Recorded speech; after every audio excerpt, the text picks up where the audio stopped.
埼玉県行田市の埼玉古墳群に来ています。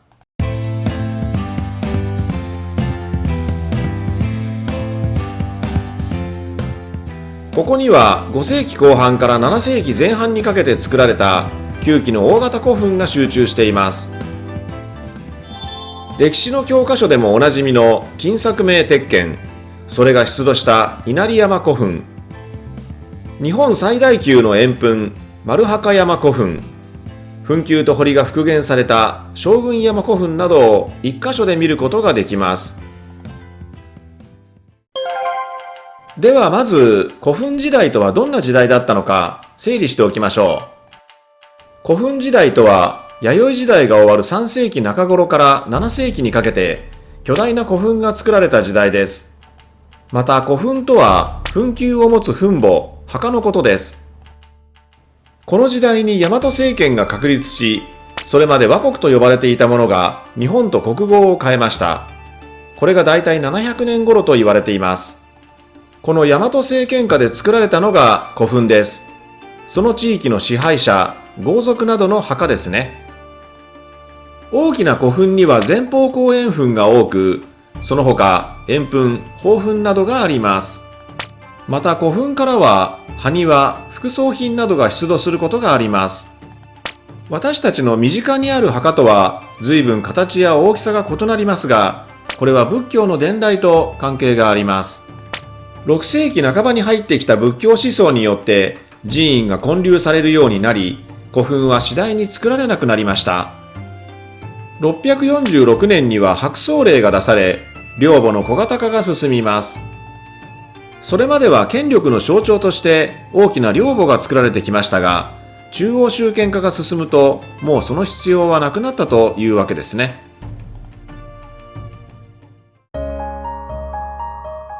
地図で古墳の位置を確認しておきましょう。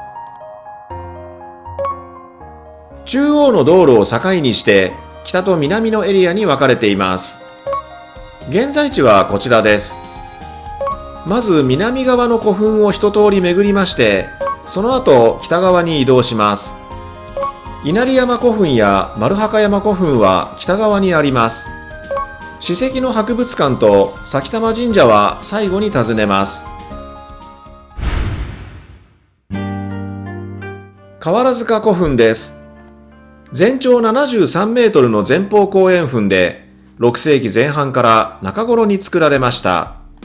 前方後円墳とは、前が方形で、後ろが円形の古墳です。間の部分にはくびれ部があり、一方には作り出しと呼ばれる張り出し部がありました。また周囲には堀が設けられていました。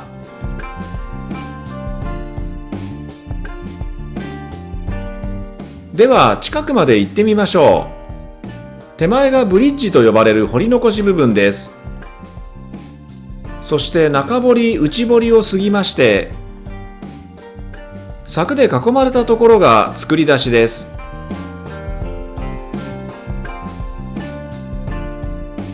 作り出しは祭祀の場、祭壇だったのではないかと考えられています。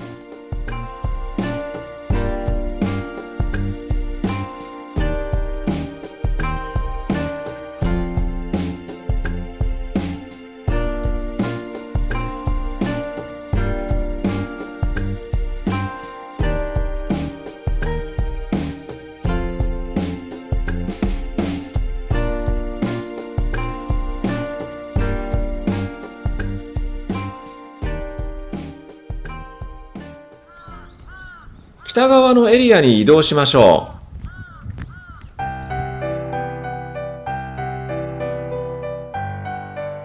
愛宕山古墳は全長55メートル、埼玉古墳群で最も小さい前方後円墳です。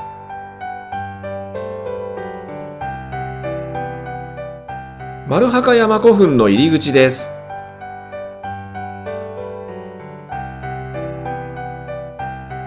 古墳の南側の道は石田堤の跡と言われています。1590年、石田三成が忍城を水攻めにしたとき、丸墓山古墳の頂上部に陣を敷きました。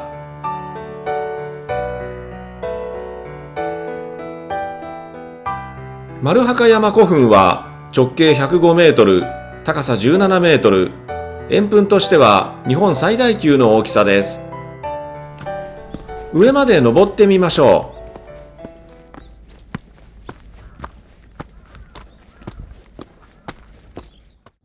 う。頂上部はこんな感じです。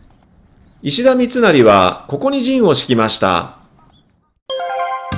墓の上に布陣するというのはいささか不謹慎な気もしますが、高台にあって、しかも周囲には堀が巡らされていましたから、城塞として利用するには都合が良かったんですね。石田堤は忍城周辺に築かれ、総延長は 28km ありました。三成は忍城を水攻めにしますが、本丸は沈まず、落城させることはできませんでした。ここから忍城を望むことができます。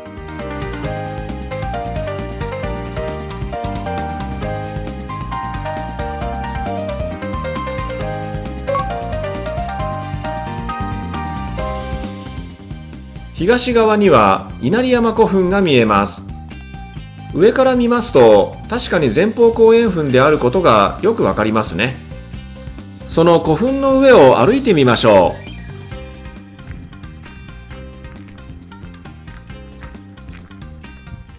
稲荷山古墳は全長120メートルの前方後円墳です。5世紀後半に作られました。墳頂部分には埋葬施設があり、副葬品が出土しています。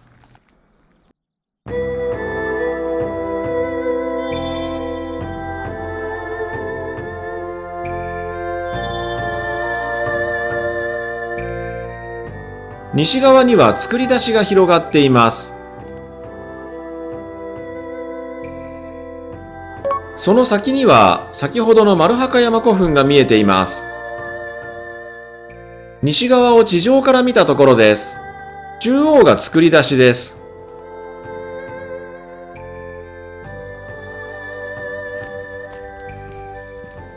橋を渡ったところにあるのが双子山古墳です。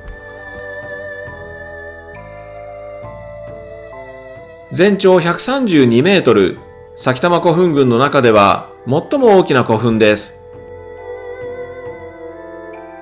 最後が将軍山古墳です。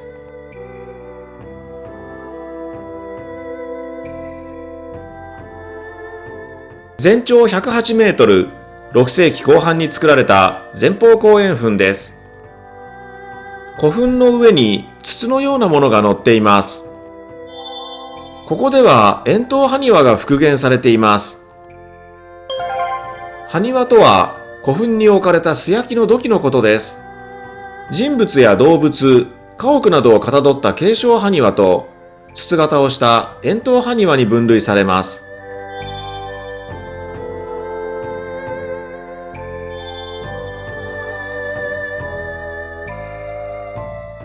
展示館に入ってみましょう。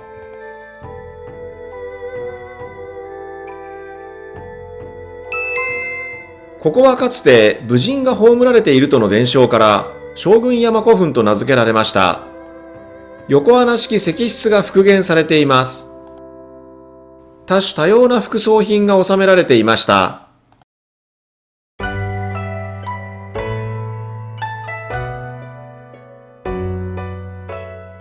国宝の鉄剣はここに展示されています。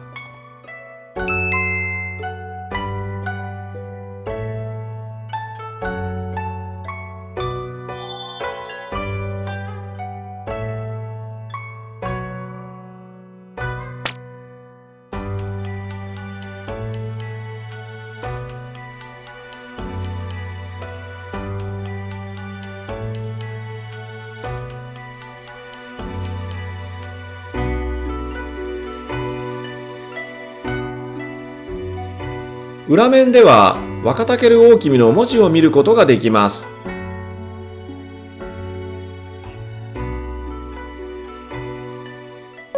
若竹大君とは5世紀後半の天皇、雄略天皇のこととされています。また中国の書物に見える倭王武と同一人物とも考えられています。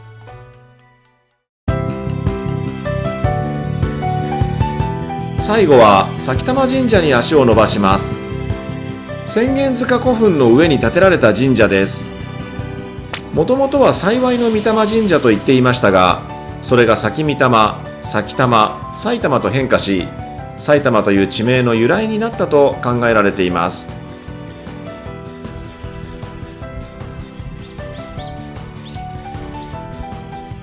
周辺の道路には勾玉をモチーフにした埼玉県章があしらわれています。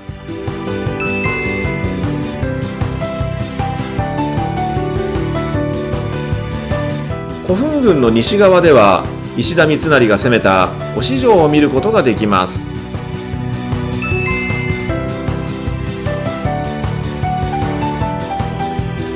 ということで今回の動画は以上となります。最後までご視聴いただきましてありがとうございました。それではまたどこかの街でお会いしましょう。